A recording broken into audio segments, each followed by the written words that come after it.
Aloha,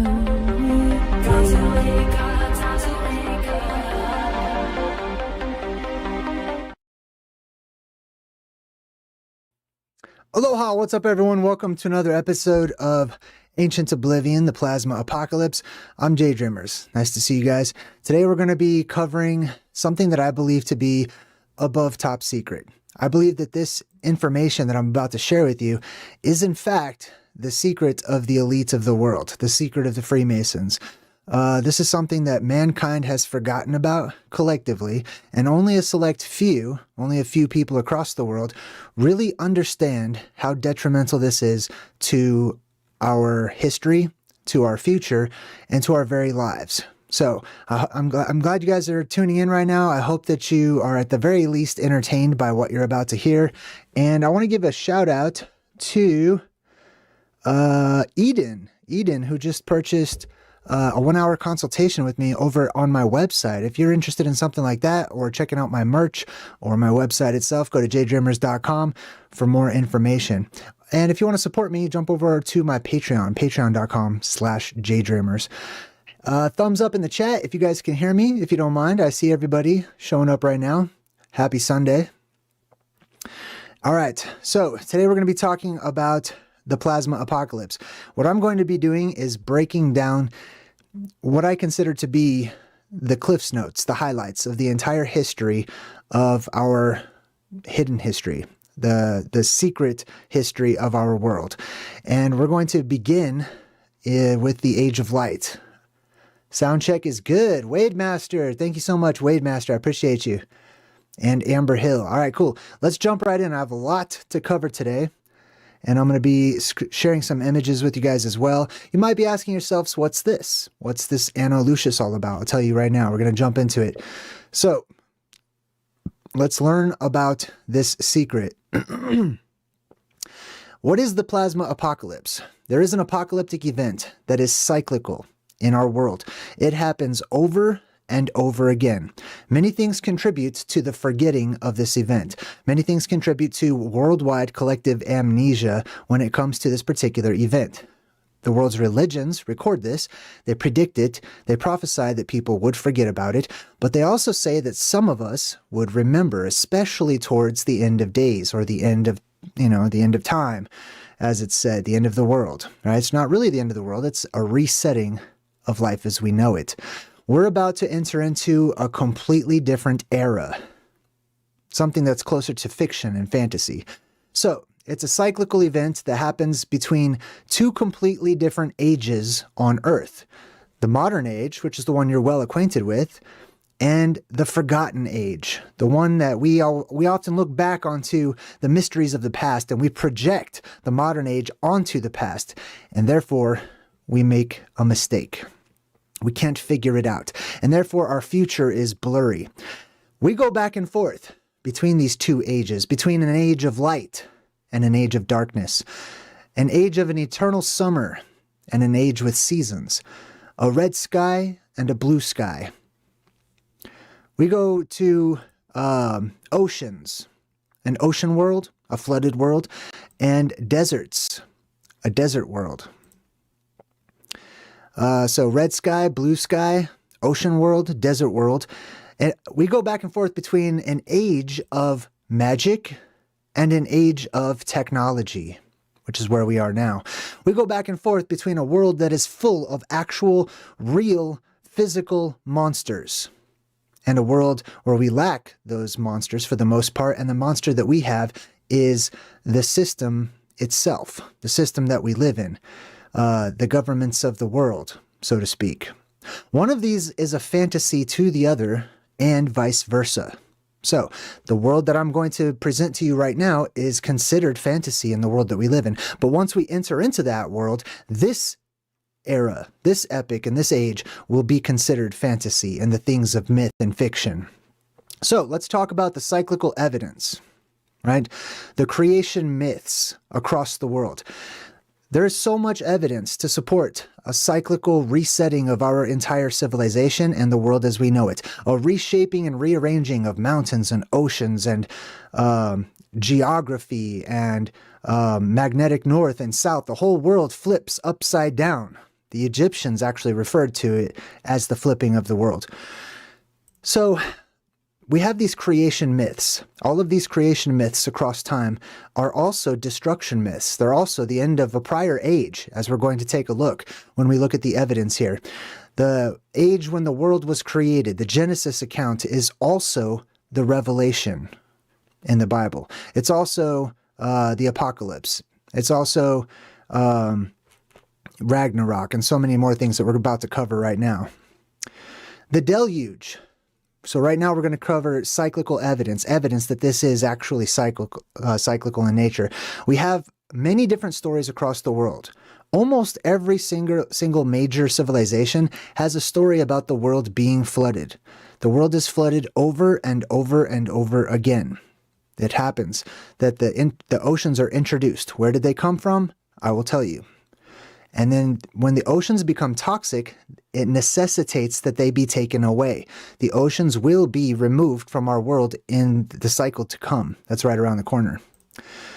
In addition to the world being flooded with water, which is one of these cycles, right? The water world, in opposition to the world we're going into, which will mostly be a world of desert. Once the oceans are removed, then we'll have nothing but desert. We also have tribal worlds. So I'm only going to cover a few of these, but there are tribes across the world, native traditions and oral traditions, histories that talk about these cycles of the world that we go through. For example, we have the Hopi tribe in the worlds 1 through 4. Each of these worlds, the first world, the second world, the third, and the fourth that we're now in, each end in a cataclysm. So, let me go ahead and read you something about the Hopi real quick. It says here, in the course of their migration, each Hopi clan was to go the furthest extremity to the land in every direction. This is after they came up out from below in the underworld, okay? Because they rose up from the underworld. Each clan was supposed to go to the furthest extremity of the land in every direction once they came up here to the surface. Far in the north was a land of snow and ice, which the Hopi call the back door. But this was closed to the Hopi. However, the Hopi say that other peoples came through the back door into the fourth world. There was once land, a circular country, in the center of our world at the North Pole. It wasn't cold. It was warm. It was tropical. It was a beautiful place. I call it Hyperborea. It's also known by many other names, including the Garden of Eden and Atlantis. So, this is where many of these peoples came from. They came up from the underworld. You can expect this to happen again. There will be entire nations that come up out of the ground, and people will see them. Sometimes they're referenced as Gog and Magog, or they go by other names as well. Now, the Aztec also have what they call the 5 suns. So this is their way of saying the 5 prior cycles. The 5 suns are an age of humanity, and each age ends in a cataclysm. We also have the Maya. In the Popol Vuh, the Maya describe the mud people that were created, the wood people that were created, and then the people of today, which are called the corn people. These are failed creation cycles. These are ages that happened and then ended up in a cataclysm, ended up in failure. We also have the Inca traditions. They talk about their creator god, Viracocha. So within the Inca traditions, Viracocha recreates the world. The first time that Viracocha recreates the world, he creates mindless, brainless giants and was dissatisfied with those particular people. I'm going to talk about gigantism and how that is actually going to return to our world as well. Right now, we're all very tiny. Everything on this world, on the surface, has shrunk down in size, but it's going to regrow. Everything is going to regrow as gigantism returns. Let's see. So the world of giants, and then Viracocha made the humans. So we have examples of different cycles there. The Zuni tribe came through 4 different worlds. Each one was destroyed and replaced. We have the Navajo, who also had 4 worlds. They label them by color: the black world, the blue world, yellow, and white, each one ending in a collapse. We have the Lakota tribe, the Ojibwe, the Cherokee, the Aborigines, Hawaiian, Polynesian, Maori, Himalayan, and many more. who also speak of world ages and consequential destructions of those world ages. We have the Hindus, who famously have their yugas, their cycles of time that they go through. And as we get closer and closer to the next apocalyptic cycle, that brings us into what they call the age of Kali, or the Kali Yuga, which is when time speeds up and people live shorter lifespans, and it precedes the next event, the next changing into the next Yuga. We also have the Greek, who give us the ages of man in the form of gold, silver, bronze, heroic ages, and Iron Age, each declining and ending catastrophically. We have the Norse in multiple ages who speak about Ragnarok, the end of days, and survivors of Ragnarok in the form of a man and woman who are sort of the opposite of Adam and Eve. They were called Leif and Leifthrisir. And they survive, and they talk about survivors and repopulating the world once more. We also have their version of one of the other apocalyptic cycles, which they call the Great Winter, or Fimbulvetr, which we're going to talk about too. In addition to Norse, we have Hebrew of many different varieties, including, and my favorite, the prophecies of the sons of Seth. Seth was the grandson of Adam. And Seth had a vision of how the world would end, but he had two different ways that the world would end that he saw in his vision. One was by water, which is the deluge, and the other was by fire. And there are many different versions of that story, but it still survives to us today. In addition to Hebrew, or continuing with Hebrew, we have examples like the 10 plagues of Egypt, which to me, I believe was an apocalyptic event and not limited to just Egypt or modern-day Egypt. We have the Day of the Lord, which is all throughout the Bible. We have the Book of Revelation, and of course, in addition to that, we have the revelations of Jeremiah, Ezekiel, Isaiah, and other Old Testament prophets who saw the world coming to an end or about to come to an end. It was so detrimental that they were told to go to these cities and warn them all because it happened already. Not that it's going to happen 2,000 years later, 3,000 years later. It already happened many, many times over, and it's going to happen again. We also have Chinese legends of the 10 suns which burned the world. According to the Chinese myth, there were once 10 suns. They all took turns illuminating the surface up here. But one day, all of the suns came out at the same time, and they scorched the earth. That scorched earth is right around our corner, as our sun today is getting brighter, hotter, and changing colors from yellow to white, and eventually to blue, which we'll talk about more as well. And I have many different videos on many of these individual subjects here on my channel. So we've got all the different Hebrew ones, the Chinese 10 suns. Eventually they hired an archer to shoot all of the suns but one, and that left us with the sun that we have today. The archer symbolism is really the blue beam and geoplasmas that erupt out of the earth, which I'll go into detail in here in just a minute. We also have the Egyptian time when the world turned upside down. The Egyptian legends talk about a time when the world turned upside down. Maybe not physically turning upside down, but everything was topsy-turvy. Right was wrong. The rich were poor. The poor were rich. The slaves were masters. The masters were slaves. This is akin to what the Hebrews refer to as the year of Jubilee. It was the setting free, which is the great, the apocalypse, the plasma apocalypse is the great redeemer. It is the great setting free event where the slaves are set free, where this system that we live in and we are enslaved to is destroyed and goes away. And suddenly everyone becomes kings and queens and priests and priestesses in their own right. And you will survive and you will live your life according to the law of the land, however you choose to live your life, which in my way is a better way to live, in my opinion.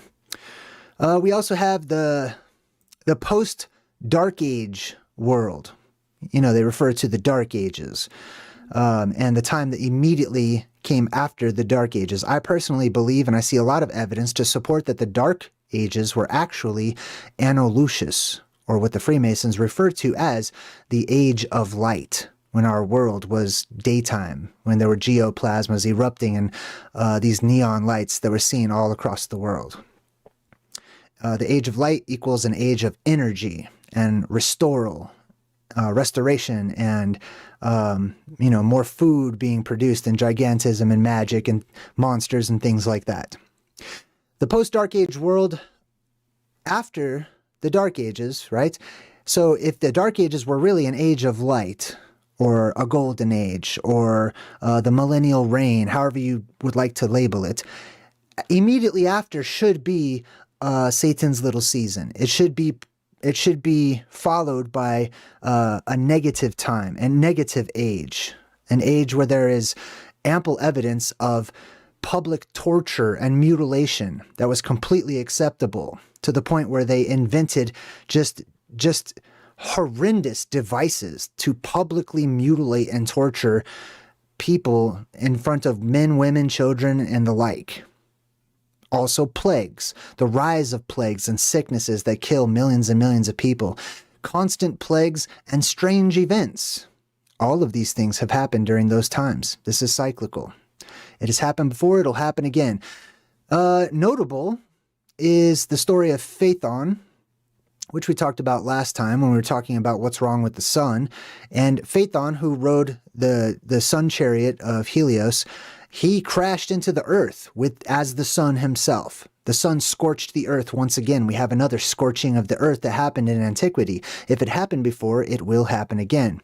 We have Sodom and Gomorrah, which was a type of apocalyptic event that, once again, I don't believe was limited and located to individual particular cities. But when the plasma apocalypse happens, there are certain cities that are targets of these celestial plasmas and electrical bolts that come down because they're attracted to particular places on Earth. People tend to build on those particular places, creating large cities. We also have the Zoroastrian fire cleansing. So according to one of the oldest religions on Earth, Zoroastrianism, the world will end in a cleansing type of fire, which, is also kind of biblical too, where they talk about how during the end people need to be refined through these fires. We also have the Aztec sun and this Aztec sun god. We talk about Huitzilopochtli many different times, the blue sun, right? Making its way towards the North Pole, the sun turns blue. It starts to burn and scorch the earth. We also have the Revelation fires and the judgment that comes in the book of Revelation, which I'll probably refer to some more as we go. And I have decoded the book of Revelation in depth, so you can find that here on my channel as well. We have the case of instantly frozen mammoths and other creatures in the form of permafrost all the way around the Arctic Circle. I think I'm going to come back to that. I'll explain to you exactly how the mammoths instantly froze, which they did. This didn't take millions of years or anything like that. They instantly froze in place along with other creatures and plants and stuff like that, creating permafrost. We have the story of Atlantis, which is the popular island country that sank into the depths of the ocean in a day and a night. We have Lemuria and Mu, which is a type of Atlantis as well, that also sank in the rising floodwaters. We've got yugas, Baktuns, sun cycles, dynasties, all of these different ways that ancient man recorded these cycles that we go through, these apocalyptic cycles. These cycles are how we know when to mark the beginning of time. It's when timekeeping begins, is at the beginning, or after the destruction event, right? And then we go to the next destruction event, and that is an age, and that is an epoch and an era. And then we have to restart over again, and we have to keep restarting each time. We also have the idea that this is fringe. This is all wacko conspiracy stuff. This is not fringe. Cyclical, apocalyptic, and cataclysmic events are absolutely by no means fringe. They're not conspiracy theories. They are rooted in scientific and historic evidence and proof. So much so, like we've already listed a whole bunch of different things, but anybody that looks into it will see, I believe, evidence that these are not fringe theories or anything. This is one of the most common motifs in human oral history across the world. One of the most common that's spoken about from every culture. We have cycles of chaos, the golden age, and then degradation, right? Whenever the end of the world comes, it will always be chaotic at first. Things will be thrown into complete and utter chaos, but then there will be a settling down. People start getting used to their new surroundings and stuff. They'll become accustomed and acclimatized, and then we'll enter into a new golden age. But then we have degradation that starts to set in as the people become a little too accustomed, and they start taking things for granted, and then they start taking one another for granted and stuff. And that leads you to another apocalyptic event. Now, when will the apocalypse come? I get asked this question all the time. It's one of my favorite questions. Actually, I never get tired of it. Nobody knows when the apocalypse will come. We do know, those of us who study eschatology, that it is going to come, that it is inevitable, and I believe, and many others, that it's cyclical. So by looking and studying the ancient past, the hidden history, and what I call ancient oblivion, we can better learn how we got to the present and therefore what is going to happen in the future. This is learning prophecy. How do we do that, though? Well, we need to take a look at the omens of the world, all of the strange things that always happen and precede a coming apocalyptic event. And I'll go over some of these omens here in just a minute. We also need to take into consideration chaos theory when trying to predict the end of the world. Every person who has ever attempted to predict the end of the world since the last time the world ended has been wrong, because here we are today. Some people may argue that and say, well, it did end, we just don't know it, or we've dissolved and we're now in the 40th dimension, or stuff like that, or the apocalypse happens inside of you. I love that one. Yeah, sure, I believe everything's fractal, but I'm talking about a physical, actual, historic event that is on the way. Chaos theory. So mathematically speaking, nobody can predict, calculate, or figure out any type of pattern so that they can tell you when and where when the apocalypse is going to happen. They cannot tell you the day. They can't tell you the hour.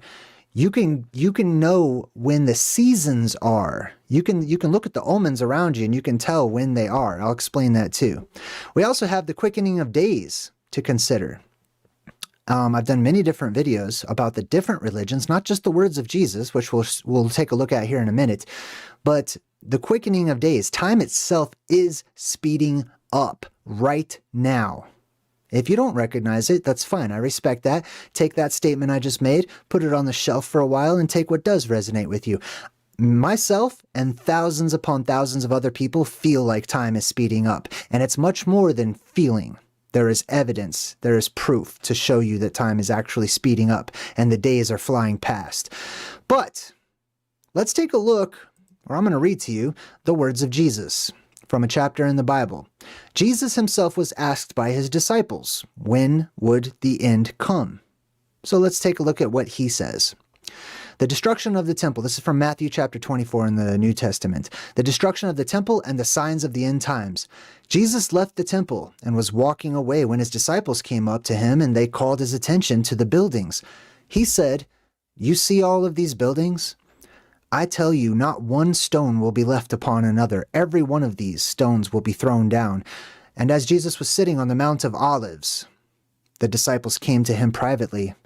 "Tell us," they said, "when will this happen, and what will be the sign of your coming and the end of the age?" They're asking about the omens, right? What to look for, to know. Jesus answered and says, "Be careful that no one deceives you. Many will come in my name, claiming I am the Messiah, and they will deceive many." These are like cults and cult leaders. "You will hear of wars and rumors of wars, but see to it that you're not alarmed. Such things must happen, but the end is still going to come afterwards. Nation will rise against nation and kingdom against kingdom. There will be famines and earthquakes in various places." These are all the beginnings of birth pains. I'm going to talk about some of these individually here in just a minute. "Then you will be handed over and persecuted and put to death, and you will be hated by all nations because of me." This is exactly what happened immediately after the Dark Ages ended, when we're going more into the Middle Age shift, right? The medieval times. pretty much every good and holy person of power, whether they be called a witch or a Christian or whatnot, they were sought out and they were mutilated and tortured, or they attempted to torture these people. But many of these accounts actually say that these people could not feel pain, that they had psychic abilities and powers. And some of them laughed and joked or sang songs while they were being tortured. So this is what I believe he's referring to. Immediately after these golden ages, the evil people of the world start hunting down these people who live in places of power and therefore themselves are powerful people. He continues, at that time, many will turn away from the faith and betray and hate each other. Many false prophets will appear and deceive many people. These are cult leaders. But the one who stands firm to the end will be saved. Now that's encouraging to me personally. A lot of people tell me the apocalypse is scary and that it's doom and gloom. One of the things, if you're a biblical believer, you can take heart that Jesus himself says, if you stand firm to the end, you will be saved. He's talking about saved from the apocalypse itself, saved from dying in an apocalyptic event. That's the most terrifying thing that can ever happen on earth. And this gospel of the kingdom will be preached in the whole world as a testimony to all nations, and then the end will come. Now I'm going to talk about this physical, actual kingdom, a land of Jesus, here in just a bit too. So when you see standing in the holy place, now keep in mind, these are my words, but the holy place is in this kingdom. It's in the middle of it. When you see standing in the holy place, the abomination that causes desolation. This is something that shouldn't be there, that causes the world to become desolate. It's a destroyer. So when you see some kind of destroyer standing in the Holy of Holies or in the holiest place on earth, which to me is the North Pole, I'm going to tell you right now, the abomination of desolation is our sun that is about to, kick into high gear and start burning the earth pretty soon. When you see this, as was spoken by the prophet Daniel, let the reader understand. So Jesus didn't actually say that part, but when this happens, let those who are in Judea flee to the mountains. Let no one on the housetop go down or take anything out of his house. Let no one go into the field and get their cloak. How dreadful it will be in those days for pregnant women and nursing mothers. Pray that your flight will not take place in the winter or on the Sabbath. So like I said, nobody knows the day or the hour, but we have some clues and some hints as to, what season, what time frame to look out for. This is why we have these holy days, these holidays. I'll explain that too as we go on.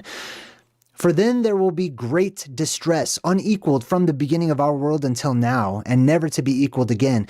If those days had not been cut short, the days being shortened, no one would survive, but for the sake of the chosen ones, the days will be shortened.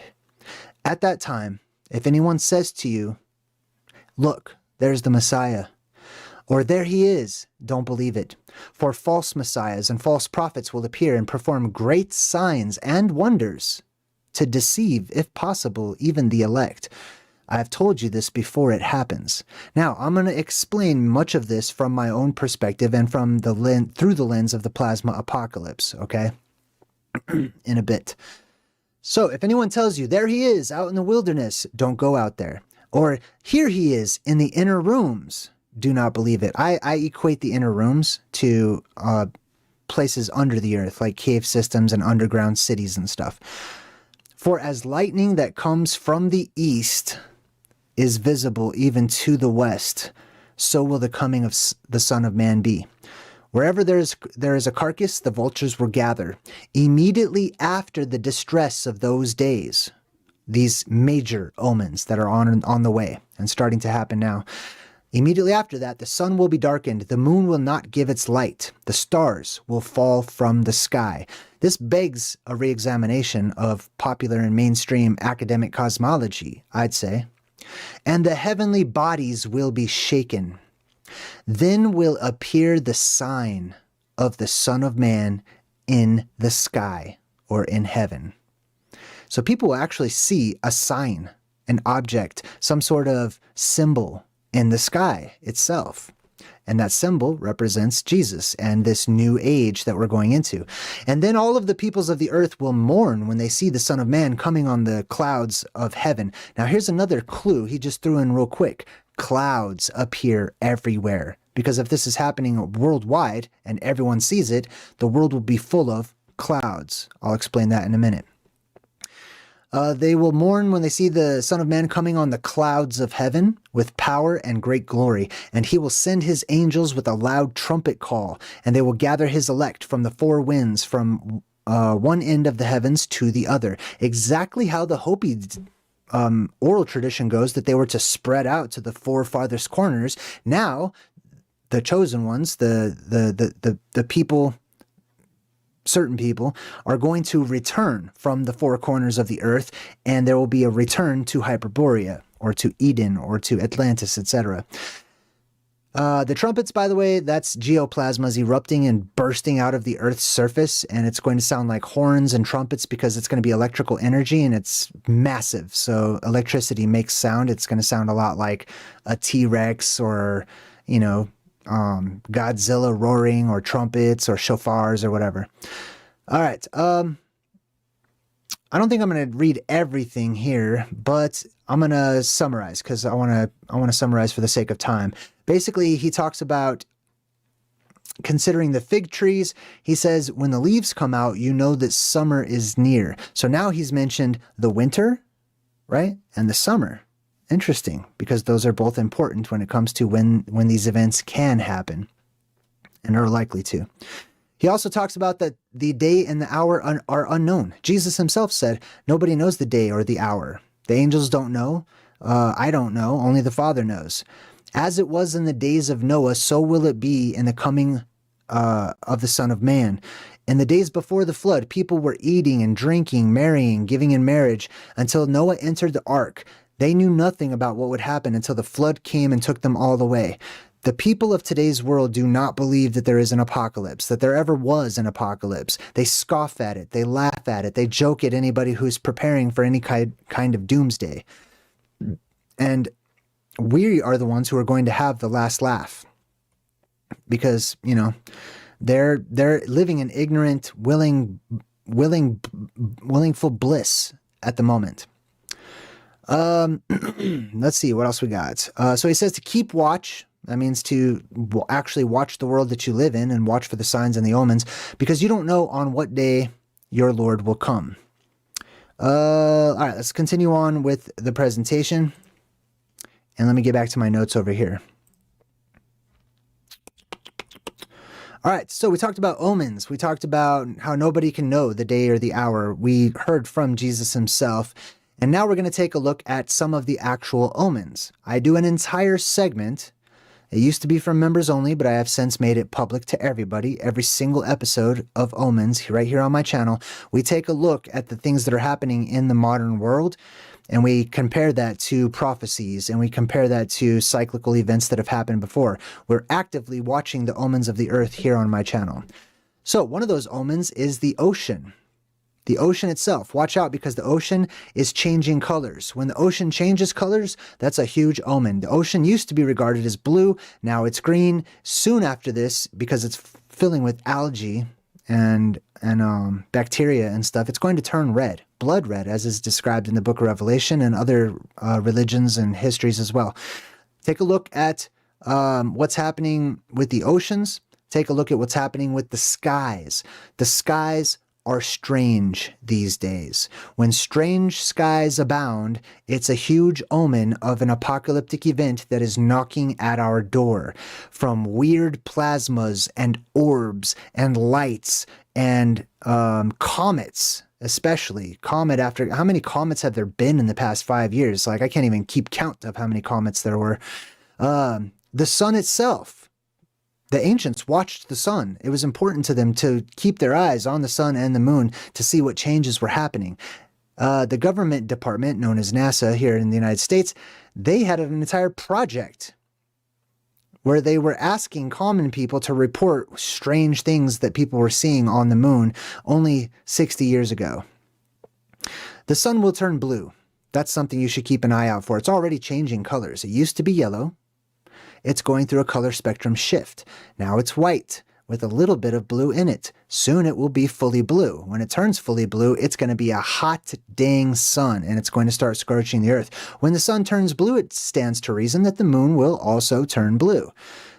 Your news is going to report all the wonderful reasons why the sun appears to be turning blue and the moon appears to be turning blue, and it's probably our fault, I'm sure they'll say, because of pollution or who knows what, but they are going to change color.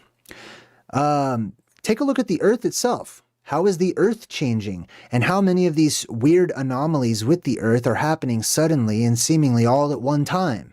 For example, all of the volcanoes that people thought were extinct, and now they're suddenly starting to erupt. Massive amounts of gas are being released from deep inside of the earth, causing volcanoes all over the place to start erupting, and sinkholes to emerge, gigantic ones that are swallowing up cars and people and all kinds of things.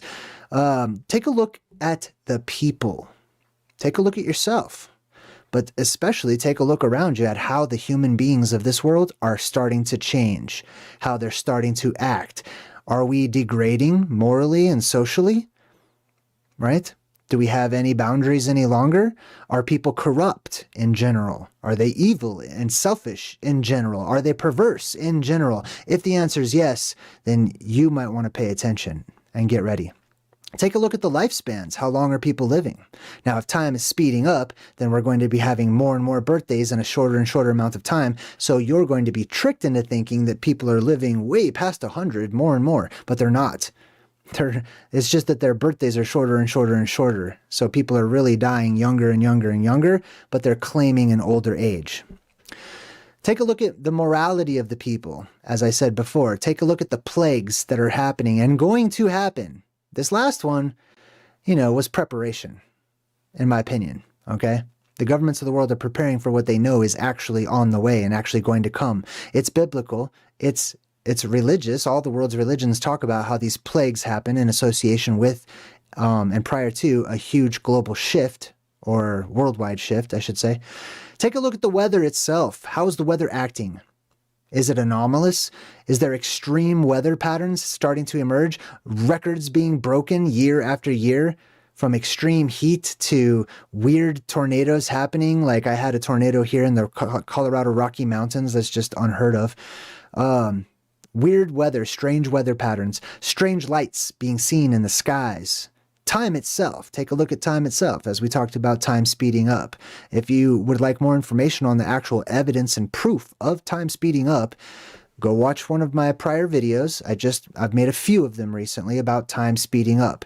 We haven't come to 2012 yet. The Mayans were correct, right? We're not even in the year 2025. And we haven't got there to 2012 yet.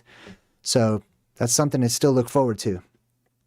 The two witnesses. So biblically speaking, there are supposed to be two witnesses that the whole world can see and the whole world will get angry at and upset with, because these two witnesses that appear on each side of Jesus before his arrival are said to manipulate the weather and weather patterns and physically hurt people who come near to them to try to, mess with these strange things that are screwing up the world's weather. And of course, the return of Atlantis. These islands in the north, in the Arctic Ocean, that were once there and they're now considered myth and mysteries and phantom islands, they're going to rise back up. And people will see them again. And your governments are creeping in on the Arctic. They're getting closer and closer. And they're related to prior survivors and nobles, we'll say. I'm going to talk about nobles here in a bit too. They're related to them. They know these things. They know what's happening. Sweet. Next up, we're going to get into the mechanics of the apocalypse. We're going to be a little bit more scientific. I'm also going to introduce some things that many people would consider to be fantasy, but I'm going to explain to you how they are feasible and possible in the world to come. But first, here's a message from our sponsor. In a time when an ancient cataclysm is about to return, one book holds the key to unlocking the biggest secret in all of history. JayDreamerZ presents Ancient Oblivion, the Plasma Apocalypse. Study it, and you'll discover the very real details behind the reoccurring event that resets civilizations and reshapes the entire world. Bridging the gap between fiction and fact, this book is a must-have for all truth seekers. Then in his second book, you'll learn about the one place of refuge from this world storm. You'll explore the ends of the earth, find the fountain of youth, and envision yourself enveloped in the vapor canopy. In Ancient Oblivion, Return to Hyperborea, available now. Order direct from JayDreamerZ and receive your very own autographed copy. Go to JayDreamerZ.com for more information on our Ancient Oblivion and the Plasma Apocalypse, and sign up for a free 24-hour cram session with a complimentary day pass.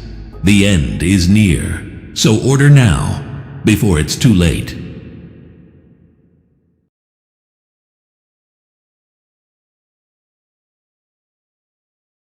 Okay, sweet. Welcome back. Thank you so much, moderators. I super appreciate you guys in the chat for taking out the trash. All right, sweet. So that's an ad for my book, both of my books, and I'll be coming out with more books here in the near future as well. If you're interested in stuff like that, just go to my website, JayDreamerZ.com. If you want to jump into the credits and support my work and stuff, and join the other people who are in the live chat, 24/7 live chat on my Patreon, go check it out, patreon.com/JayDreamerZ. Now let's get into the mechanics and more. We're going to talk about the mechanics and more. What can you expect? How does this happen? What's actually the process of what's happening? Let's begin with electromagnetic fluctuation or electromagnetic flux. This is seen by changes in the luminaries. It's felt in all life forms across the world, and it's recorded using technology. The electromagnetic field of the Earth will start fluctuating. We'll have these blips that are happening on the electromagnetic radar, so to speak. Some people who are intuitive can feel these fluctuations. I can feel them. They're starting to affect people's sleeping patterns and their circadian rhythms. They're affecting the actual energy of the Earth itself. You can see these fluctuations and how the luminaries are acting as well. So you can feel this, you can see it, and they record it. For example, we've talked about in the omens segment how there's these magnetic anomalies that are happening, huge areas of magnetic anomalies that are happening on Earth right now. The polarity will shift. The Earth's electromagnetic polarity will shift. Right now, the North Pole is actually the magnetic South Pole. The time is coming when it will be righted, when the world will be righted. But not only that, but electromagnetically speaking, north will be north once again. Let's see, what else do we have here? And the poles are changing right now. So I think it's been on the news. Most people acknowledge this. The news and your academic professors and people will tell you, this isn't a problem. The poles are always flipping all the time and nothing ever happens. That's not true. A polarity shift is the precursor to the plasma apocalypse. Now, after the poles shift, we should also look out for the vanishing of the magnetosphere. So I'm going to show you the academic model of the magnetosphere. This is the spinning, wobbling, flying ball, space ball, or whatever. Out here in the front, we have this bow shock from the magnetosphere that wraps around our world. Symbolically, this is the dome itself. Now, we have a physical dome in the form of an ice dome above us, which is a physical container which keeps our world pressurized and allows us to have weather patterns, which is pressure systems. We also have an invisible dome, which is the magnetic dome that creates that dome, actually. So there's a dome of magnetism up and around our world. The physical ice actually just conforms to the magnetic dome shape. That magnetic dome is going to disappear when that polarity shift hits the neutral point, and all of the magnetism goes into flux. Now, that's crucial to understanding how things happen and what happens next. The inner Earth gases will release and okay, let me explain this. So we have a magnetic dome above the Earth, but it continues on down underneath our world as well. That magnetic barrier under the Earth is pressurizing the hollow Earth beneath our feet, and therefore it is pushing in and keeping in gases as well. All of the oxygen, all of the nitrogen, and other gases that are being built up since the last pressure release, they're going to be let go of when that magnetic field disappears during the neutral point of a polarity shift. When that happens, all of those gases are rushing straight up towards the surface where we are. They're going to ionize through, static electricity and other factors where these gases activate. They turn into plasma and they will burst out of the holes and cracks and crevices and volcanoes of the surface up here where we live all at once. Starting outward and making their way inward towards the North Pole. You'll have all these poles of light and pillars, sky pillars of light shooting up from the ground itself. This is recorded in ancient history through petroglyphs, and people saw these figures in the sky and they drew them out on the rocks that were nearby. So we have the vanishing of the magnetosphere, or the magnetic dome. The inner Earth gases release, creating geoplasmic pillars of light that reach up high into the sky. There'll be different sizes depending on how large the opening in the Earth is. Let's see. So the gases will release. You should start to also, if we have fluctuations in that magnetic field, you're already going to have some gases being released, and therefore we will have increased volcanic activity, and earthquakes abound, and larger earthquakes, and sinkholes and stuff like that. Plasmas being seen everywhere, lights in the sky. We have the beast of the book of Revelation. The beast itself will rise from the Arctic Circle, from the septentrion, the Arctic area. We have the beast rising up out of the ocean. Now, this beast is actually a part of Hyperborea. It's actually physical terrain and mountains. And then, as I said, those geoplasmas will also start to erupt, and people will see these strange lights and dragons, or however people want to describe them, coming from the north. Until we complete the polarity flip, it's going to be seen as evil. It's not going to be seen as good. Okay? Now, if you read the book of Revelation, it tells you literally, don't think this is a dragon, don't think this is some sort of made-up creature.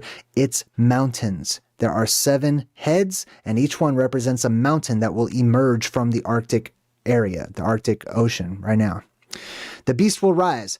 Now, after this happens, it gives way to spiritual plasma possession. What does that mean? That means that the energy in our world, because the pressure is so increased, atmospheric pressure and all these gases is so increased, that it basically hardens the heart of the people, or the spiritual condition. So whoever leans towards evil will permanently become evil. I mean, they'll become extremely evil to an extreme degree. Whoever leans towards goodness and righteousness and love and stuff, they will become extremely good and extremely loving. This is a cutoff point. It's a point of no return. So that's why it's so important right now to work on yourselves, The beast rises, people go through spiritual plasma possession, but also, in addition to them just becoming more and more evil, or their souls being hardened, their hearts being hardened, we have neurotoxins that will be released from oceanic red tide, which is the oceans turning blood red. The red tide releases neurotoxins into the air. And when there's neurotoxins in abundance, it will form clouds, invisible clouds that will float across cities. People will be breathing in these neurotoxins. And what are some of the side effects from these neurotoxins from red tide? Let's take a look here. Neurotoxin clouds, hypothetically, suddenly pass through a city. Civilian behavior would likely change in a recognizable phase based on nervous system disruption. Here's what you can expect to see in the very near future. Within minutes to an hour of this happening, you can expect people to report tingling, burning skin, burning eyes, and dizziness. People will become disoriented. They'll forget things easily. They'll walk around aimlessly. They will have slowed reactions or improper responses to simple dangers like traffic or stairs. Between 1 and 6 hours, and this is just approximate time frame, obviously this will be amplified if there's a whole ocean's worth, anxiety will spike. Flight-oriented behavior will increase. Now, flight-oriented behavior means you need to get out of there as soon as possible. And the body becomes so concerned, the mind specifically becomes so concerned with getting out and with getting away from whatever the danger is, that they tend to become blind to obvious dangers that are right in front of them. So, for example, if somebody's on a rooftop or whatever, they're just going to start running, and obviously the danger is falling off of the rooftop and getting hurt or something. Some will not be able to coordinate movement or speech. So people's speech will become garbled, and they'll be hard to understand, or they'll move in strange, erratic patterns, almost like the dancing plague that we've talked about that happened in Africa. Others will become unusually calm or detached, a form of melancholy. Neurotoxins can blunt normal fear processing. Crowds behave erratically, sudden bottlenecks, abandoned vehicles, people dropping their belongings. Between 6 and 24 hours, physical collapse and social breakdown, increasing in vomiting, muscle weakness, shortness of breath. Respiratory issues are going to be a huge concern in the near future. People seek help impulsively but inconsistently. Normal routines will stop. Businesses will close. Transit fails. Hospitals overload. Families split as people wander or pass out in public places between 1 and 3 days after the effects of these neurotoxins from oceanic red tide. People will experience memory gaps, missing time, confusion, headaches, extreme fatigue. Some will show agitation or personality shifts from neural injuries. The people are going to start becoming frustrated, angry, violent, agitated, just like locusts. Widespread fear of going outside will rise and be a concern, and that will lead to people clustering indoors. Rumors of irrational explanations will spread rapidly. This is typical within neurotoxic events. Psychological patterns that you should expect to see is people acting erratic, panicked, and exhausted. A loss of coordination comes before a loss of consciousness. Judgment degrades faster than movement in many people, so there's a danger of perception that their ability to perceive danger becomes unreliable, basically. So that's from the neurotoxins that are released from the blood red oceans. Next up, what else we got here?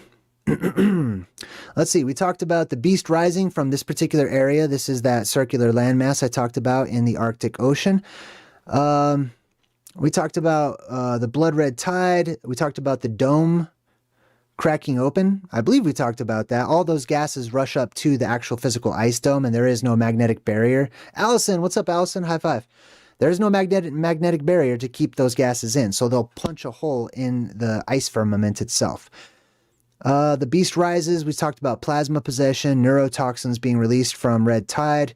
There will also be mass suicides. The two witnesses will emerge. Man, I think I got ahead of myself. I'm not sure which picture I'm on. There's the mud floods. Let me go back a bit. All right, so let's see, the two witnesses. So on either side of Hyperborea, there are at the very least 2 large plasma volcanoes that I believe act as an anode and a cathode to a battery of our world, which this right up here, this whole region acts as the heart of the Earth or a battery for the Earth, right? And we have these 2 beams that shoot up. Remember I said those geoplasmas erupt from the south, making their way inward until finally the last one, the middle one, from this mountain at the center will erupt. It will emerge, and a huge pillar of light will shoot up into the heavens and spread its aurora-like wings as a cosmic bird of creation, where it will be born in the same place where it will die. Let's see. We talked about Atlantis Hyperborea, which will return. This right here is Atlantis. This is Hyperborea. And there will be a return to this island. So all of these islands are going to start reemerging in the Arctic Ocean. All these land grabbers in the form of your local governments and stuff, like I said, they're starting to creep in closer and closer. This point right there, that island right next to it, that's Greenland. Who's interested in Greenland and acquiring Greenland, which basically touches the Garden of Eden, right? When it rises. They want to get as close as they can to this place so that they can claim it again. So Hyperborea will return. There will be a greater exodus. People will flock and go to this land. people will be fighting over, you'll see lots of people just leaving their countries, all headed towards this particular region. Now, there's good news to that, and there's bad news to that. I'll tell you the bad news if I can remember here in just a second. The dome will break. Okay, so the physical ice dome above us will break open. And when that happens, our atmosphere will depressurize. So whenever we have atmospheric depressurization on such a massive and large scale, we will have what is known within traditional Christianity or Protestantism as the rapture. Right? This is Kronos, or the sky god, opening its mouth and sucking up all of the people and eating its own creation. What happens is buoyancy increases whenever you have sudden depressurization of the fluid we live in, that we call atmosphere. So things will float. Everything's going to float. It'll slowly start floating up into the sky as things become more and more lightweight as time moves forward. So the dome will break open. The surface atmosphere will depressurize and buoyancy will increase. There will be zero gravity, if you believe in gravity. There will be zero gravity. It will be the rapture. It will be the floating that is referenced in Stephen King's work, especially in the book It, or the movie It, right? Now, with all of this depressurization, especially that from the hollow earth, you are going to have all these gases rushing up through the cracks and crevices of the earth, which is going to cause the earth up here, the surface world, to start shaking left and right. When you have massive amounts of shaking on a global scale, you're going to have 10.0 earthquakes, earthquakes that are off the charts, earthquakes that are happening everywhere, all at one time. It doesn't matter if you're near a fault or not. You're going to feel the earthquakes. When the earth starts to shake, the water that's underneath the surface will start rising up and it'll start mixing together. And you're going to have mud floods, quicksand, liquefaction, which will cause our conditions up here to be temporarily a swamp world and a clay world, a world full of clay and swamp-like muddy mixtures. And we will be the mud people for a short time. People will also use that mud and clay, to rebuild afterwards as well. What else we got? Low pressure system the world across. So as the atmosphere depressurizes, it creates, obviously, low pressure. We're going to have a worldwide low pressure system in the form of a world tempest. This is a storm beyond storms. Okay, this type of storm is inconceivable. You're going to think that it's just local, probably, if you're unaware of the type of things that I'm talking about. And many people in the past probably did think it was local. It's not. This is happening to everybody across the world. You're going to have just hundreds of tornadoes that are spawning the world across. Not one, but many. You'll see many off in the distance. You're going to have hurricane after hurricane, and all together collectively, they're going to form a worldwide storm with a major funnel right above the Arctic Circle that is sucking things up and out of our sky. Let's see what else we got here. Now, cosmic plasma, as the sky is now open, right? I showed you the magnetosphere. Around the magnetosphere and inside of it, we also have what's known as the plasmasphere, right? So there's an actual bunch of plasma, cosmic plasma, which I believe to be ionized hydrogen, that is going to enter into this world once the firmament opens up. And once it's physically able to enter into our world, it's going to come down in huge bolts of electricity that are going to strike the earth. And these massive electrical charges and radiation on top of that. They'll bring with them probably gamma rays and stuff too. Where was I? The low pressure system, the cosmic plasma will come into our world and petrify most of the surface world, which means to turn it into rock. What you see behind me is a tree, or was a tree, a biological living organism that is now fully made of rock and crystal. Right? And these are across the world. You can find petrified forests in like many places on Earth, I should say. So the cosmic plasma will come in and petrify things. They will also petrify all of that mud. Remember how I said there's all this mud that's getting kicked up? Well, that mud is also going to float up into the air as well, and it's going to get caked across structures and across hills and mountains and stuff. And you'll just see stuff covered in mud. The same plasma that petrifies these trees is going to go in and petrify all of that mud that's slathered all over buildings and stuff like that. So we'll have a return of petrification. Boulders will be created. So all of that mud that goes up into the sky, if it's hit, It will create boulders instantaneously, and some of those boulders will fall back down to the earth and land in random, weird, strange places that they ought not to be. Giants that will return, as gigantism is going to return. So any life forms that are struck are going to be turned into rock, mineralized. Giant animals will be mineralized. They'll be petrified. These huge electrical thunderbolts that reach down will actually attract the muddy, swampy ground, and it will lift up. It will be attracted to it, just like how you rub a balloon on your head, and then if you lift it up, your hair will rise up and defy gravity because it's attracted to that electrical charge. The mud of the earth will also lift up in certain places. When it touches that electrical charge, it rushes through it, petrifying it. That's why on all of these mesas and buttes and stuff, tabletop mountains, they're most dense at the top, and then they get less and less dense as they go down because that electrical charge dissipates as it goes through the structure.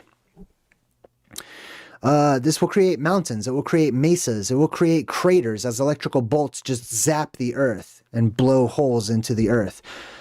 This leads us back into an age of stone, or the Stone Age, where people are now cavemen or hiding and living in the caves to escape the cataclysm and other things.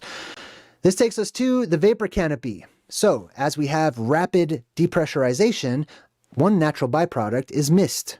Mist will remember how I talked to you guys about how Jesus comes on the clouds and everyone sees him and everyone will see these clouds? The whole earth will fill with clouds. The whole earth will fill with fog and mist the world across. It will be a foggy beginning to our world. This happens because the atmosphere is being ripped up and sucked up so quickly that it dries it. It essentially dries it out. It takes all the moisture out of the atmosphere, and we see that moisture in the form of droplets. Now, if you live further north, you're not going to have fog. If you live in freezing cold places, this might be snow. It might look like the Upside Down in Stranger Things, where it's just drifting, floating snowflakes or something.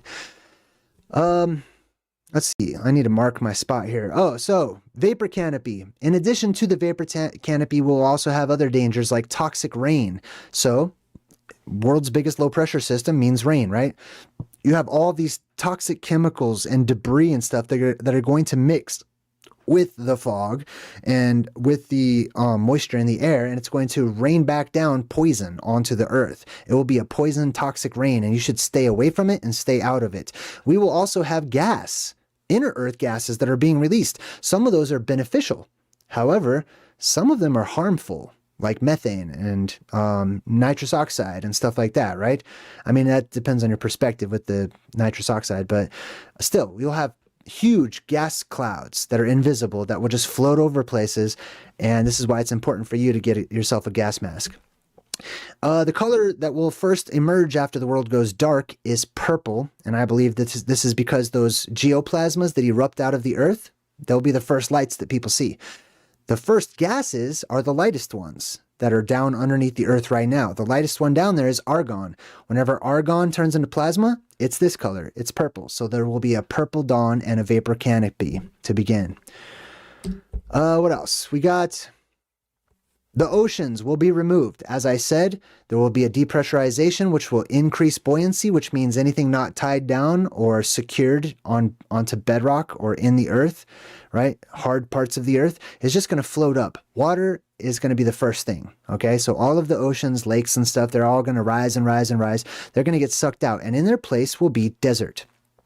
This is shown to you in movies and stuff whenever the world is all desert. So what's that famous one where they have like the giant sandworms? Dune, right? So Dune is not showing you some other planet way out there. It's showing you Earth, your world, in the cycle to come and in the prior cycle when there were, when there was no ocean and there were just deserts everywhere. So the deserts will be the low places below sea level, and up in the mountainous places that we now call continents, they'll be more tropical, and things will grow, and it'll be an eternal summer, nice and warm, because of all the energy that's entering into the atmosphere and the fog and everything. It'll be a very warm place.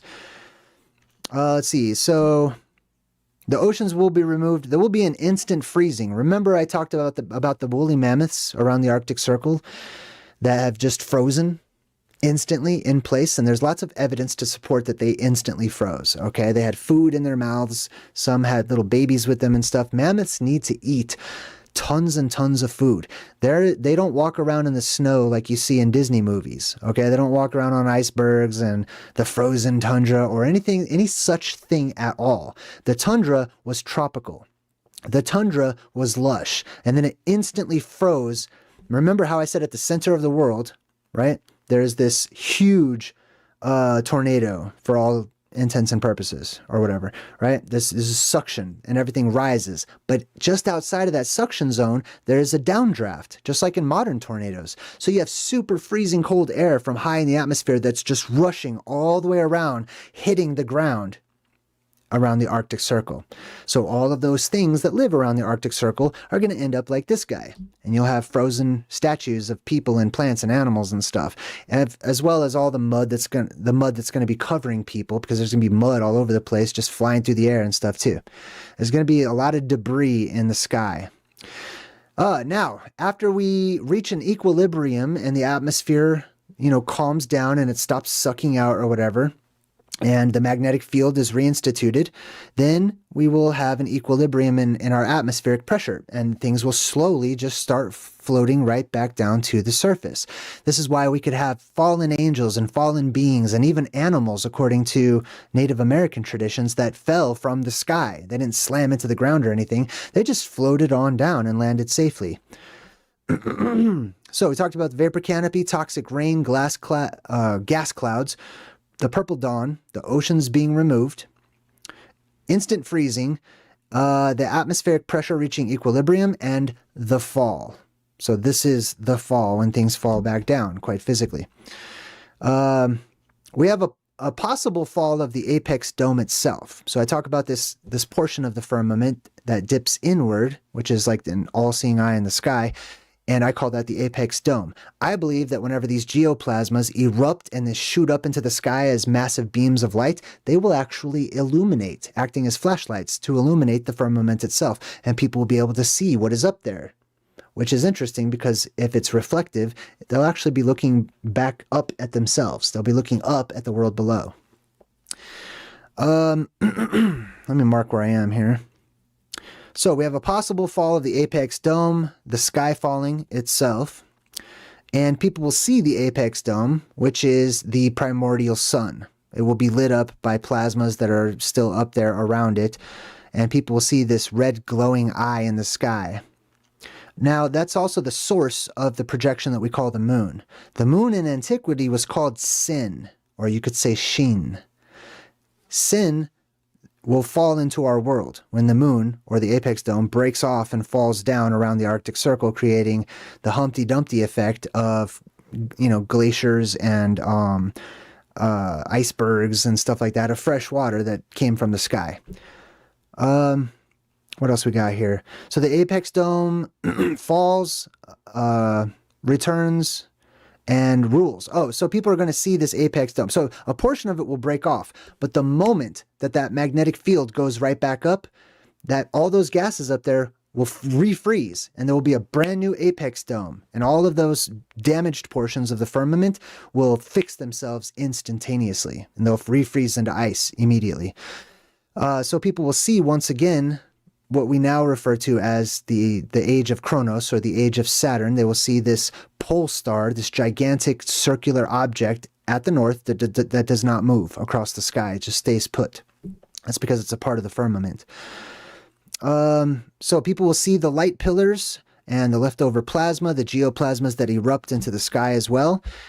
After this, there will be what I call a time of no death. There will be so much energy introduced to the surface world in the form of geoplasmas erupting through the cracks of the earth, and cosmic plasmas that come in from above, that they will resonate into and through your very bodies, and it will be impossible for people and animals to die for a period of what I believe to be about 5 months. Now, the 5 months thing I get from the book of Revelation, whenever there are these inner earth giant bugs called the locusts of Revelation. And it says in the book of Revelation that they're given the power to torment mankind, but not kill them for a length of 5 months. Now, the wording implies that they should die. People should die from these huge, giant inner earth bugs that are coming and eating them and biting them and stinging them and stuff, but they won't. because they won't be able to.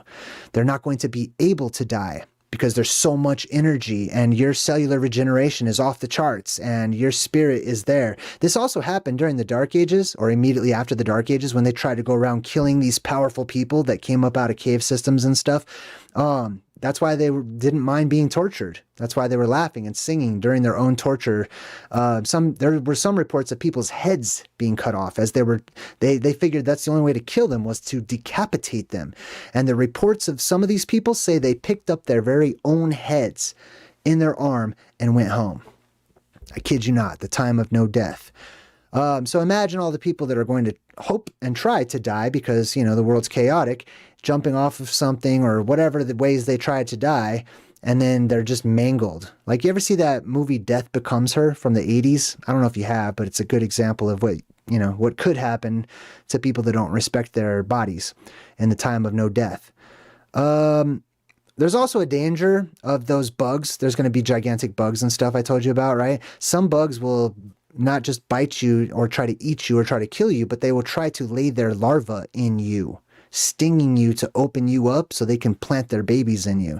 Now, if you can't die, that becomes a hellish nightmare. So take it seriously. Let's see. We talked about instant freezing. What are we on now?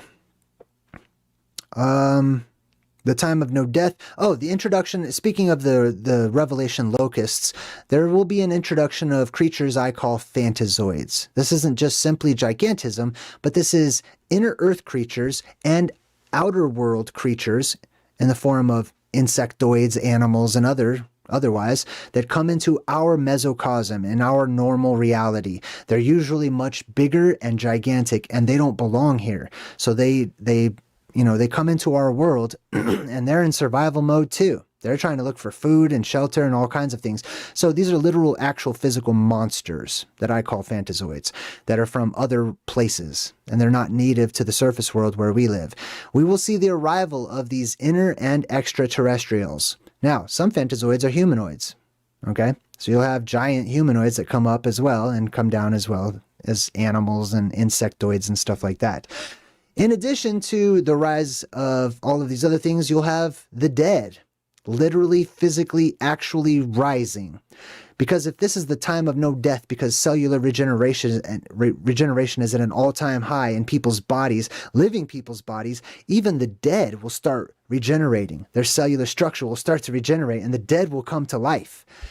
This is no guess. This happened. This happened so much during the Dark Ages that they had special methods of burial for people. This is why they put the stake through the vampire's heart. Not because they were trying to stab the heart or whatever. They were trying to pin it to the earth. So when it came back to life, it was stuck in the grave. There was records of people from the Dark Ages. They would build cages around gravestones just in case, the person came back to life. They were stuck in a little, grave jail. Some accounts talk about how when people died, when they were carrying the coffin off to be buried, they would turn it upside down, they would spin it around in circles, and then they would bury it upside down so that hopefully when that dead person became a zombie and came back to life and went into the town and terrorized everybody, as did happen in historic record, okay, that it would just be confused and it would hopefully go to the wrong town or, not be able to get out. So yes, zombies will return to our world. The dead will rise. Okay. The animals, the dead animals, they will also rise. If dead people can rise, so can dead animals. So watch out. Gigantism will return to this world. Now, how do things become gigantic? Simple. It's the reintroduction of oxygen into our atmosphere. We have very little oxygen today compared to what we used to have long ago. When you live in an oxidized environment, many things happen. Gigantism is one of those things. You're seeing a precursor to gigantism right now. How's that happening? Because the oceans are heating up, and when the oceans heat up, they start releasing oxygen. And so right before the end, we see an omen, which is people are starting to get taller and taller. But it's nothing like it will be whenever the great oxidation event happens and these geoplasmas erupt from the middle of the earth. So not only will humans grow gigantic, the first things that you'll notice growing to gigantic sizes are plants and then insects and then animals, and then humans. Okay, so generation after generation in the post-apocalyptic world, your children and grandchildren, etc., they're going to start getting taller and taller until that just becomes normal. Our size that we're at right now, my 6'2", will be an anomaly. That'll be a strange tale. If people see me in the post-apocalyptic world, they're going to look way down and wonder at me. Let's see what else we got here. We talked about gigantism, zombies, Arctic mutations. So I want to highlight this one, Arctic mutations. Now there'll be other forms too, but mainly in the Arctic region. There will be mutations galore, okay? Because there's going to be a lot of radiation just outside of the Garden of Eden. So Joe, hey, thank you. I appreciate the compliment. There will be a lot of mutations just outside of the walls of Hyperborea, the walls of Eden. Why? Because that entire region is going to be covered in what I call a plasma sheath, okay? So there's going to be a lot of radioactivity that emanates from the Garden of Eden, from Hyperborea itself. So those people that live just outside of that holy city, of that holy land, are going to be subject to extreme radioactivity, but they're not going to die, right? Why? Because of cellular regeneration. So they're going to live, but they're going to become mutants, entire tribes of mutants. And this Blimmy, these are called Blimmy, headless people. This is one example of known tribes that were met by nobility and explorers across the world during the Dark Ages. These people existed, okay? Not just them, people born with their legs fused together like they're mermaids, and all kinds of mutations will abound in the Arctic region. Not in Hyperborea, not in the Garden of Eden. Those people are protected from such radioactivity. Let's see, where else are we? Next up, we got steampunk. Let's talk about steampunk. So whenever all of this debris floats back down, you're going to have all of this technology from the modern world, right, in a post-apocalyptic world that is suddenly very valuable. So people will go out on missions to climb through mountains of garbage and rubble and junk. That's why you see a lot of junkyard symbolism in these post-apocalyptic movies and stuff. And they'll sift through it. They'll try to repurpose or reinvent things, you know, from the modern world, and they'll be useful to them.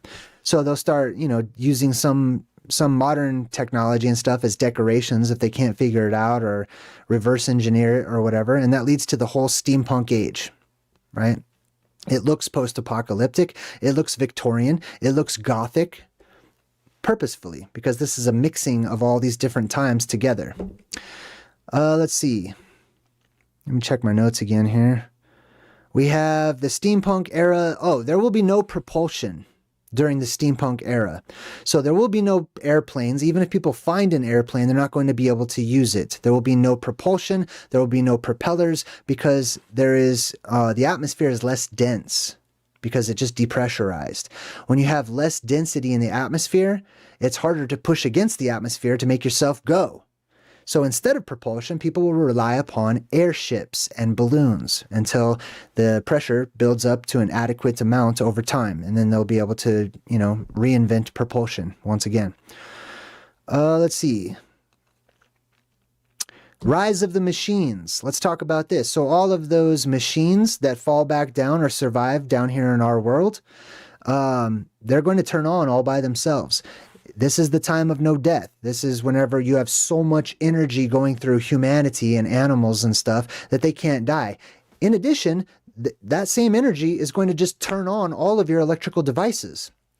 So your cars will drive by themselves. If you have cars that are, you know, somehow made it through getting sucked up into the sky and the other horrible, crazy things that happen. But there are going to be a lot of humanoid robots at this time. Keep in mind, what's his name? Elon Musk.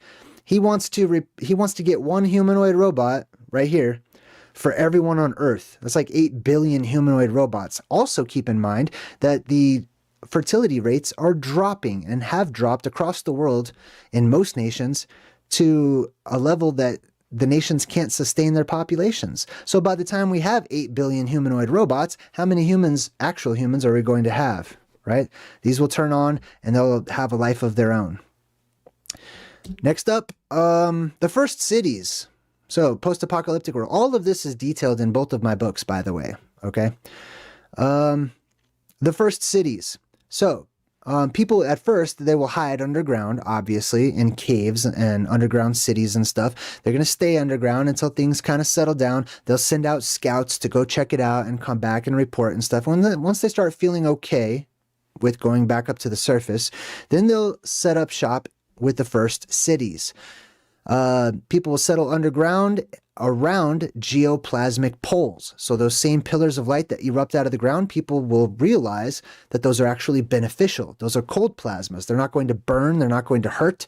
They actually reinvigorate the body and they eradicate disease, and they're antimicrobial, antibacterial. You want to live around one of these volcanoes or cave systems or whatever, where this energy is erupting up out of the earth and flowing in the form of geoplasmas, right? So these are going to be the places where the first cities are. They will settle and meet at the poles. This is where your tradition comes from of meeting at the pole or the flagpole or anything of that nature. In the center of the city will be the beam of light that shoots up, right? The first people that settle around there will benefit from it the greatest. They will live the longest. They will be the healthiest. They will become future nobility, right? As more and more people grow and families develop and stuff, then they will push towards the outer extremity of the usefulness in a circle around that pole. That energy can only be useful up to a certain length in all directions, which means it'll be a circle, okay? And people who, in the ancient world, a circle was called an orb. It didn't have to be a sphere, okay? It's just a circle, an orb. So just living at the border and outside of this circle of influence from this geoplasmic beam at the center, those people are called suburban or suburban. This is suburbia, towards the outskirts of the effectiveness of this pole. And these are the polises or the metropolises or the first cities. So these are going to be the first cities that people will build to work with the ambient electrical field in the atmosphere, the amplified ambient electrical field in the atmosphere. And they'll have free energy, and their architecture, their style of dress, everything will be used and invented to work with the electrical field in the atmosphere. The first cities settling underground and around geoplasmic poles, people will rebuild and adapt to the new environment.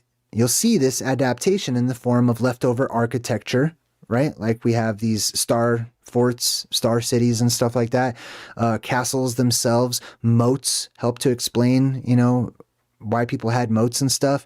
This also helps to explain why people didn't have bathrooms in most of the ancient castles and stuff like that, because when you're energized, you don't need to eat. You also don't need to sleep. Okay. So you're going to see a lot of, beds lacking or sleeping places or, bathrooms, places to go poop and stuff like that. What else?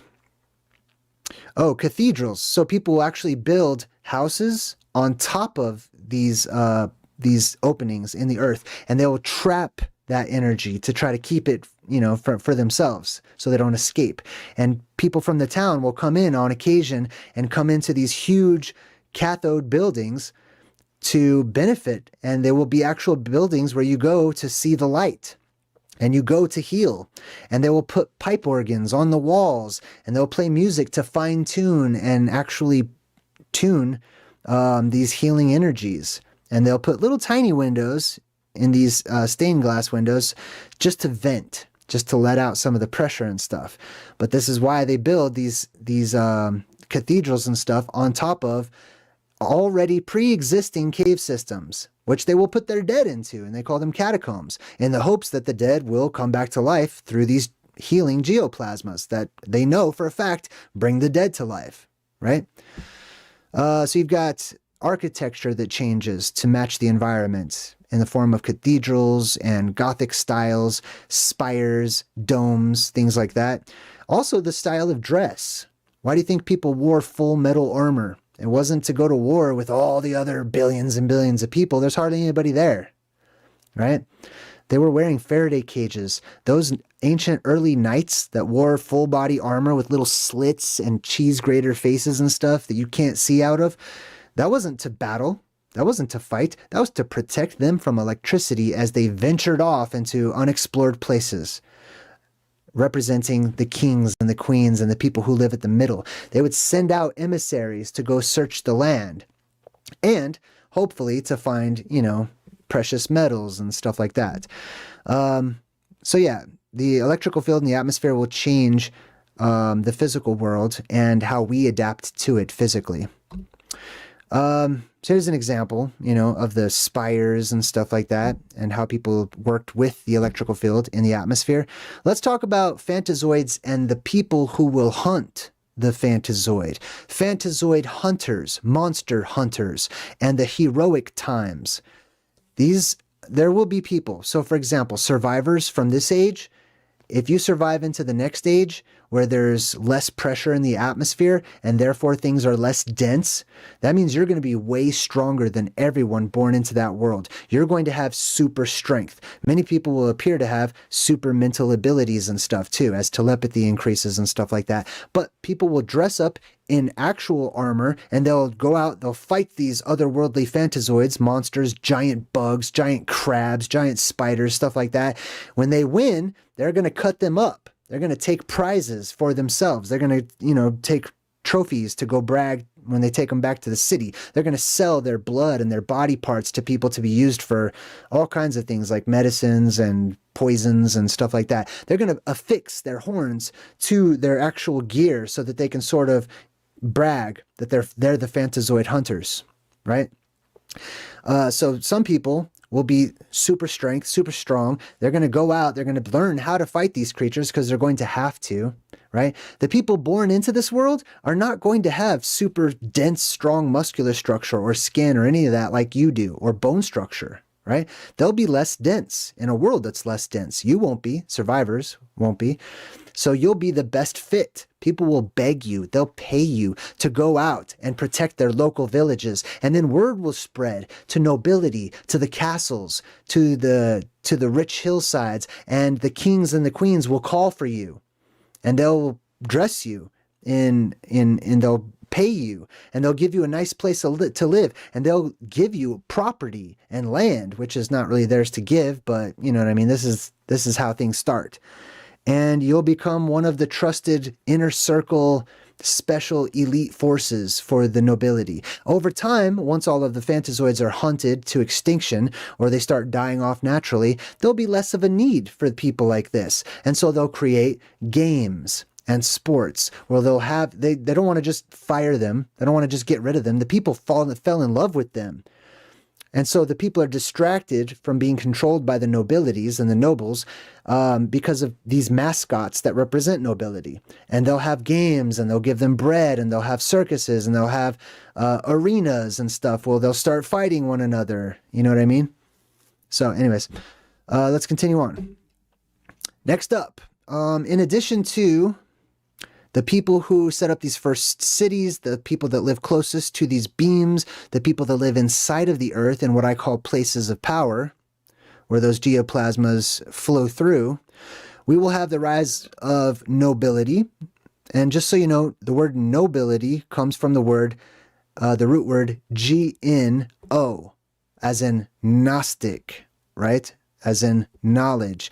These are people who knew more than everybody else because it also stimulates your synapses and you're able to see better than everybody else around you because you're suddenly using like 100% of your brain. These were the knowledgeable ones.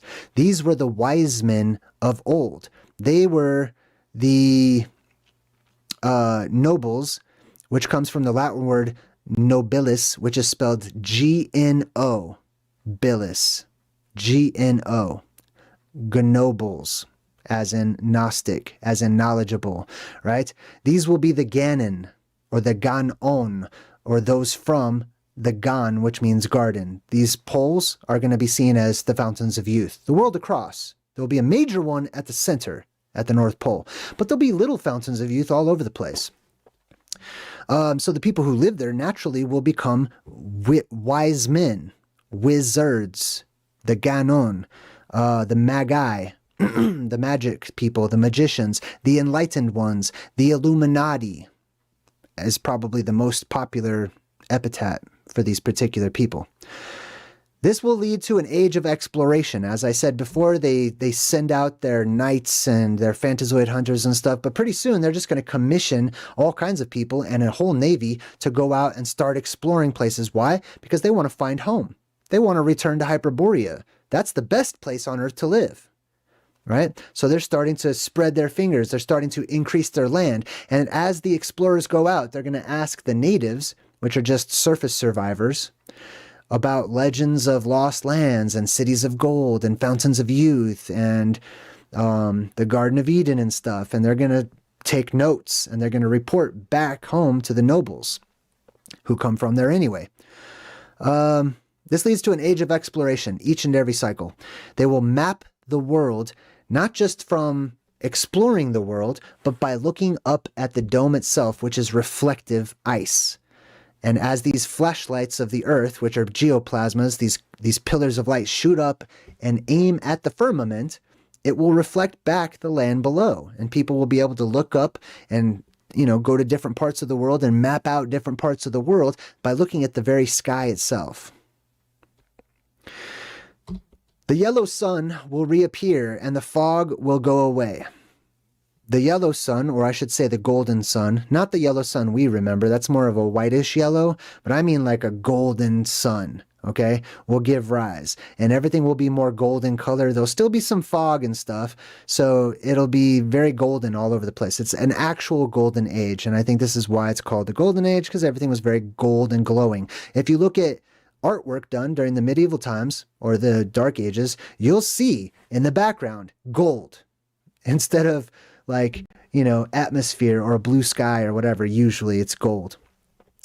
So this leads to the yellow sun reappearing, the fog going away, and the golden age returning. People are starting to settle down. They're starting to become accustomed to the surface. They're less afraid of monsters, and they've learned how to deal with electrical fields and magnetism and stuff like that. They're starting to get a little comfortable. Life is getting better. They're getting together in communities and stuff, right? So this leads us to a golden age. Inventions will be made that help out and make life easier and stuff too. So after the yellow sun reappears or the golden sun reappears, the seasons will return.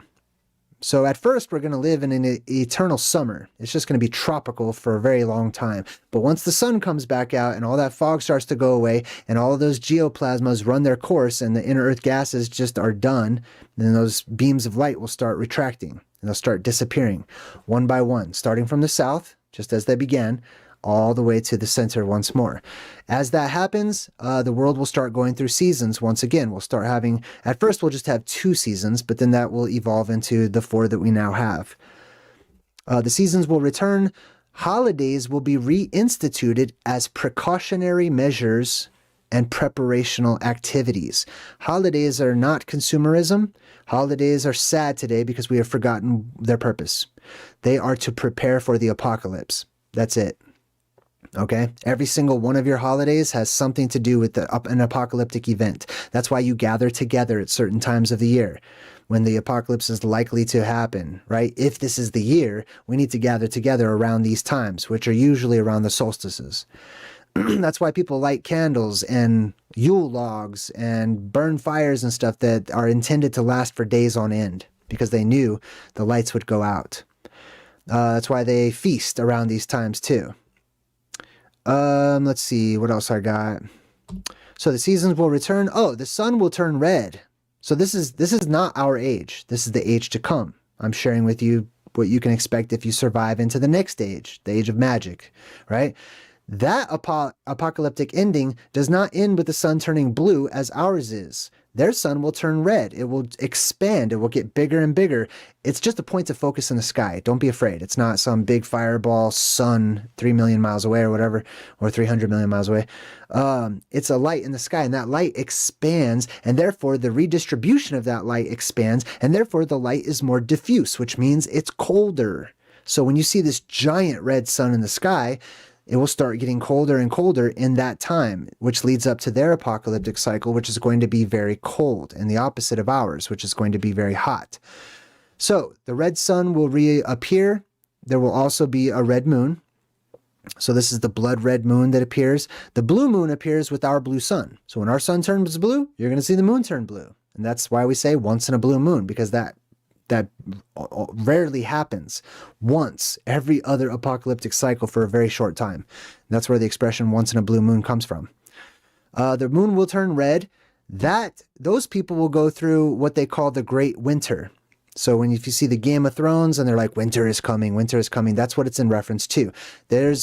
Within Norse mythology and history, they call this Fimbulvetur or Fimbulvinter, which is the Great Winter. This is winter the world across because of the dimming of the sun, that, it's the most dangerous time. Okay, because it's going to be freezing cold. Temperatures will drop everywhere. There'll be snow all over the place, ice everywhere, and the Great Winter will arrive. It will last for about it will last about 7 years, I'll say. The first 3.5, will be survivable or whatever. The last 3.5 are just going to be terrible. It's basically going to be people going underground to benefit from geothermal activity and trying to stay warm. Just like in the movie The Matrix, how they went down into Zion, into the earth to stay warm or whatever. And you saw all the clouds on the top and everything. It's the same story. That's our story. The Great Winter will arrive. People will go back underground to benefit from geothermal heat. It will become survival of the fittest at that point in time. Okay. There's not going to be a lot of, people on the surface doing much of anything because it's going to be freezing cold everywhere. So a lot of people will live underground. After that, the lights will go out. The sun will go farther and farther south during the winter solstice, and it won't come back, which is why on all these megaliths where you see these holes that are carved out, these holes are facing a certain spot in the sky to mark the sun, to see if it lines up at a certain time of year, which is usually around the solstice, to see if it keeps going further south and won't return anymore. The sun dies. People knew this was a real threat. They weren't just tribal idiots that just were afraid every day at sunset that the sun wouldn't come back. They knew the sun wouldn't come back one of these days. And so they set up these pillars and rocks formations and stuff that would line up with astronomical formations, especially solar formations or places. And they would track it to make sure, to see if it's coming back for the summertime. If it didn't, then they started preparing for the apocalypse. Just like how Jesus talked about, the winter time and stuff. So the Great Winter arrives, people go underground, survival of the fittest. The sun continues south after the winter solstice in the time to come, and the lights will go out. The stars will blink out, the moon will disappear, the sun will disappear. The polarity of the world will reverse once more, and it'll hit a neutral point once more, and all of the gases will flood out, and then it will depressurize once more, and the dome will break open once more. But the next time it happens, our oceans will be gone. It will be a magical desert world. When the oceans are gone, that apocalyptic cycle is when they come back. This is how the oceans are made. For an entire age, the world has this oxidation event where these geoplasmas made of oxygen mostly, and nitrogen, are filling the sky with fresh oxygen. That oxygen will rise upwards, okay? And it will also curve around, Antarctica and stuff around the edge. It will go up to the top of the dome too. When the dome cracks open and you have ionized hydrogen, electricity rushing through a whole bunch of oxygen, what do you get? You get water. And it will rain down pails upon pails upon pails, buckets and buckets of water, and the earth will flood once again. And the entire cycle will start over. If that sounds interesting to you, go check out my website, JayDreamerZ.com. If you want to talk to other people about it, go to my Patreon and jump onto one of my 24/7 chats, where I've got different chats for different subjects. I've got a welcome chat. You guys are welcome to say hello and post pictures and stuff. Get to know each other. I've got an omens chat. I got a plasma apocalypse chat. I got all kinds of there on my Patreon. And I got special videos and stuff like that too. So I want to say thank you to everyone for your support. For the rest of the night, I'm going to be working on the new credits scene. So in the meantime, let's give a huge emoji round of applause to all of these people who you're about to see in my credits. They enable me to study and research all day long for years and years and years to put together these types of presentations, to buy the equipment that I need in order to continue, with my website, with my YouTube, with my books and all of this. So a huge thank you from me to all of you as we roll the credits. Until next time, I'm JayDreamerZ saying good vibes and goodbye.